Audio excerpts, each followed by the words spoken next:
151장 만왕의 왕 내 주께서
여호와 내 구원의 하나님이여, 내가 주야로 주 앞에서 부르짖었사오니 나의 기도가 주 앞에 이르게 하시며 나의 부르짖음에 주의 귀를 기울여 주소서.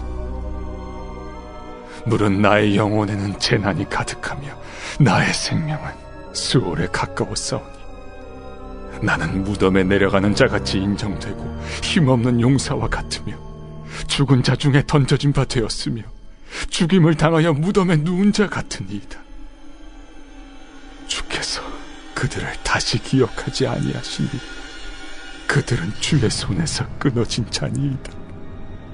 주께서 나를 깊은 웅덩이와 어둡고 음침한 곳에 두셨사오며 주의 노가 나를 심히 누르시고 주의 모든 파도가 나를 괴롭게 하셨나이다. 주께서 내가 아는 자를 내게서 멀리 떠나게 하시고 나를 그들에게 가증한 것이 되게 하셨사오니 나는 갇혀서 나갈 수 없게 되었나이다.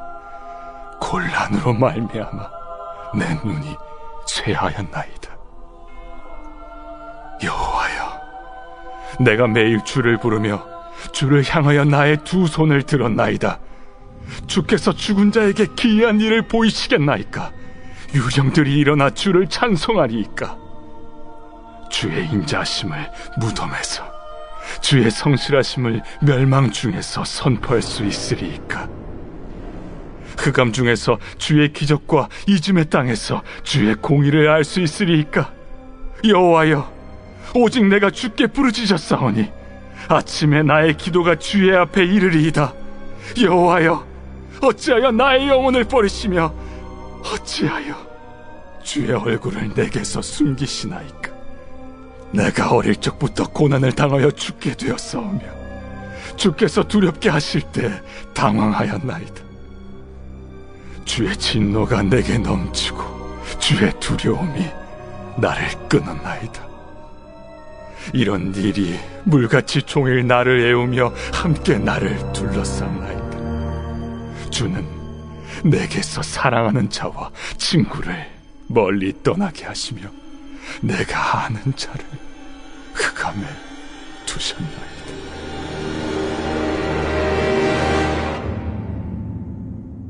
오늘 우리가 함께 나눌 말씀은 시편 88편의 말씀입니다.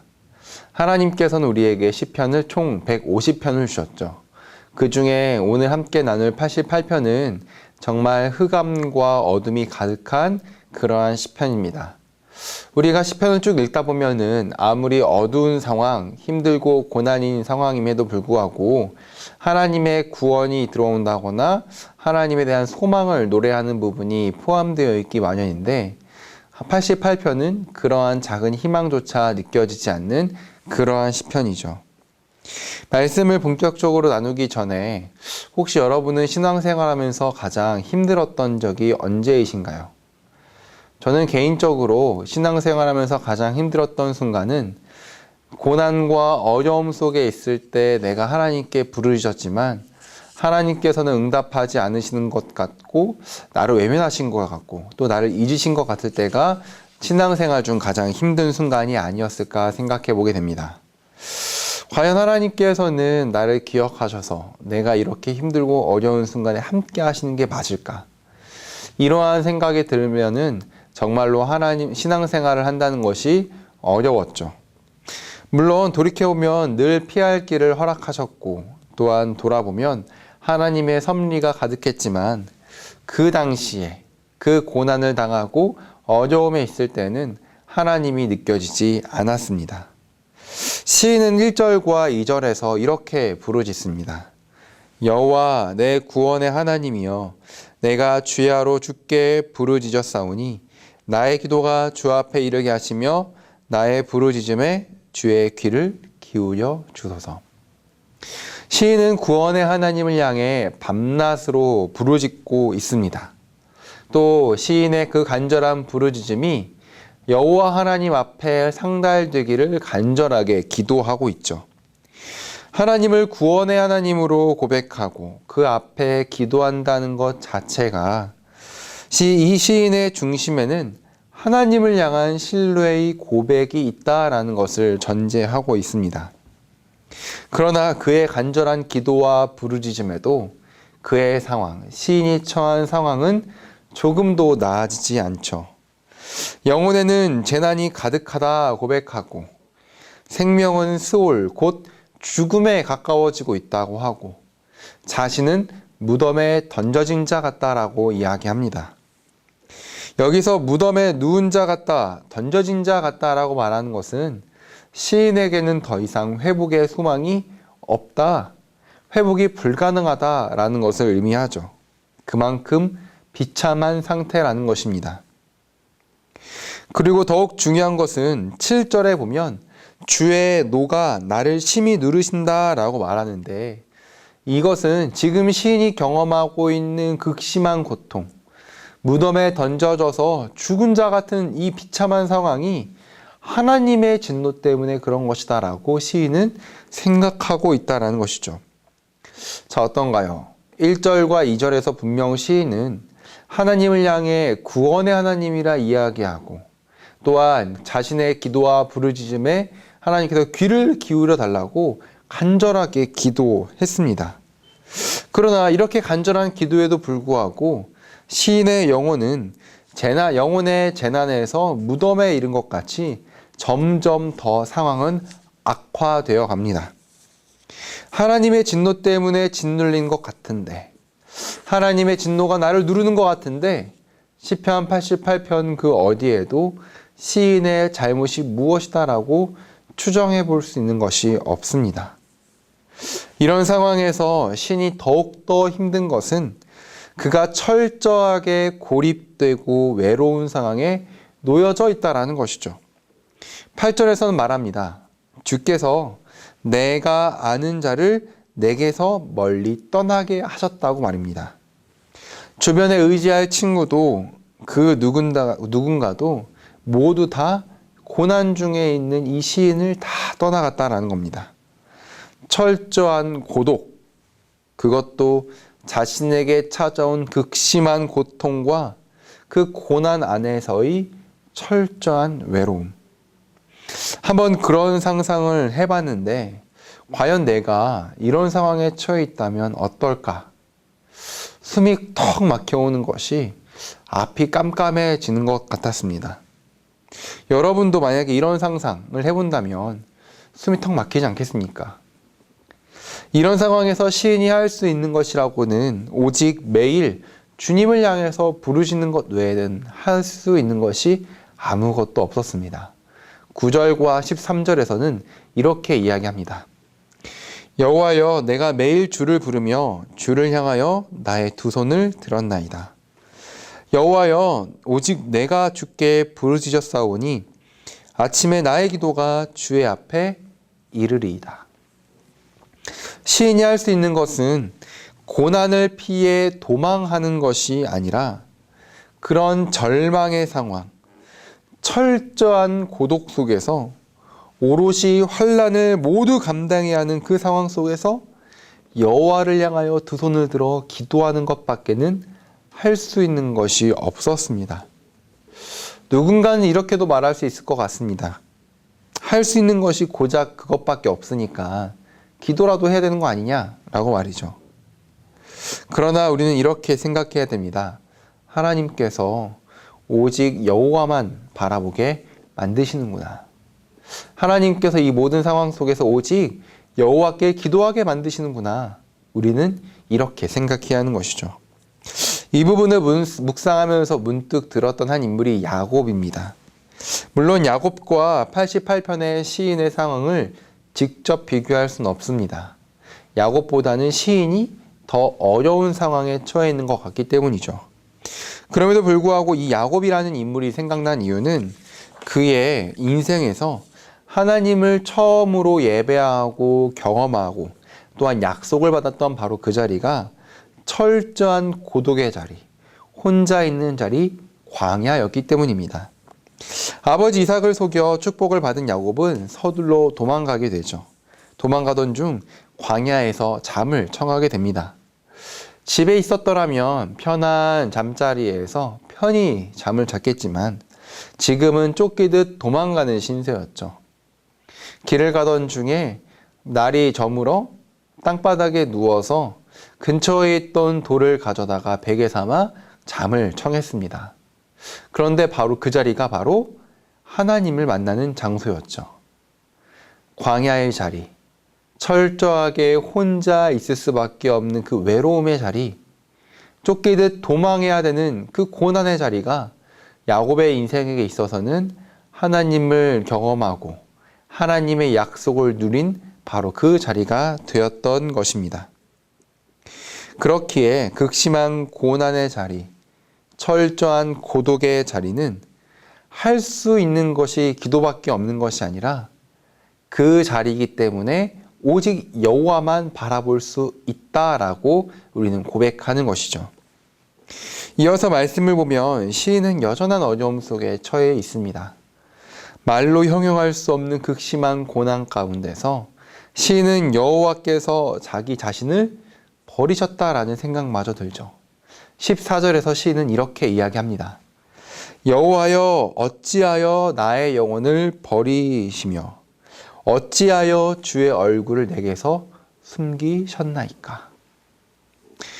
끊임없는 부르짖음에 여호와가 나를 버렸다라고 생각할 수밖에 없는 상황, 그런 상황에 처해 있는 시인의 비참함이 느껴지시나요? 제가 앞서 신앙생활할 때 참 힘든 경우가 아무리 기도하고 구해도 나의 비참함을 도무지 돌보지 않는 것 같다라고 말씀드렸었는데 시인의 상황이 딱 그런 상황인 것 같습니다. 더욱이 18절에서 시인의 이 고백이 끝날 때까지 시인의 상황은 조금도 나아지지 않고 여전히 희망이 없는 흑암만 가득할 뿐이죠.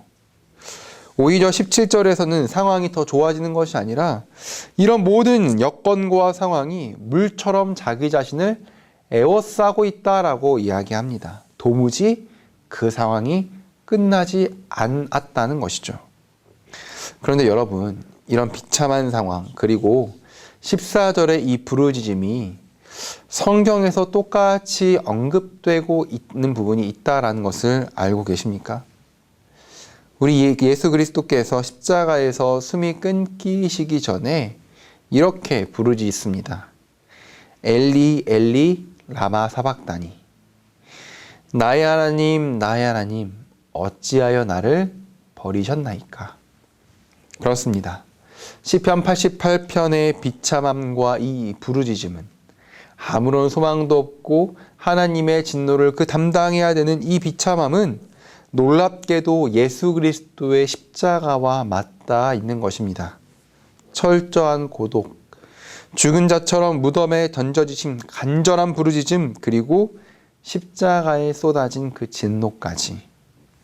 시편 88편은 예수 그리스도와 연결되어 있는 것이죠. 하지만 우리에게 시편 88편은 여기서 끝나는 것이 아닙니다. 그리고 그리스도의 죽음에서 성경의 역사가 맞춰지는 것도 아니죠. 시편은 다시금 여호와의 구원과 섭리를 찬양하는 것들로 가득하고 그리스도께서는 십자가에서 모든 진노를 다 쏟아받으시고 형벌 대속적 죽음으로 우리를 건지셨습니다. 철저한 고통의 자리, 외로움의 자리가 인류 역사상 가장 위대한 대반전의 자리가 된 것이지요. 주 안에 하나 된 성도 여러분, 시편 88편은 너무나도 무거운 이야기들로만 가득합니다. 읽다 보면은 어쩜 이렇게 빛 한 줄기 없을까라는 생각이 절로 들죠. 그러나 철저한 고독과 고난의 자리, 더욱더 깊어지는 부르짖음의 자리는 그런 고백들을 통해 우리는 예수 그리스도의 고난을 생각할 수 있고 철저한 외로움과 고통의 자리에서 하나님만 향해서 부르짖을 수가 있었습니다. 그리고 가장 중요한 것은 이 모든 고백이 시편 88편으로 끝나는 것이 아니라 이후에 하나님의 구원을 여전히 찬양하고 하나님의 섭리를 노래하는 것들로 시편이 150편까지 가득 차 있다는 것. 또한 그리스도의 죽음에서 성경의 위대한 역사가 멈춰지는 것이 아니라 죽음을 이기시고 부활하신 그리스도의 역사로 성경은 더욱더 찬란하게 빛난다는 것을 우리는 기억해야만 합니다.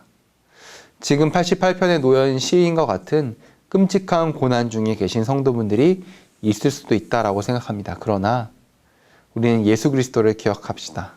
또한 이후의 시편에는 모든 말씀들이 비참함이 아닌 놀라운 찬양으로 이어지고 있음을 바라봅시다. 우리의 고난과 어려움, 무덤에 던져지는 죽은 자 같은 그 상황에 처할지라도 우리의 모든 고백은 오직 하나님께서 다시 살리시다는 것에 초점이 맞춰져 있습니다. 우리의 어려움이 여기서 끝이 아니라 그리스도의 부활처럼 우리도 이 모든 것들로부터 하나님께서 건지실 것입니다. 이것을 소망하는 우리 모두에게 주님의 크신 은혜와 축복이 함께하길 간절히 소망합니다. 기도하겠습니다. 사랑과 은혜가 풍성하신 하나님 아버지 은혜를 감사합니다. 우리 가운데 역사하시고 또한 만나주신 주님, 하나님 아버지 오늘의 말씀을 통하여서 시인이 비참한 상황에 놓였다라는 것을 돌아봅니다. 그러나 시편은 88편에서 끝나는 것도 아니고 또한 이것을 모두 다 맞닿아 있는 예수 그리스도는 죽음에서 끝나는 것이 아니라 하나님을 향한 영광의 찬양이 있고 부활의 소망이 있음을 우리가 알게 됩니다.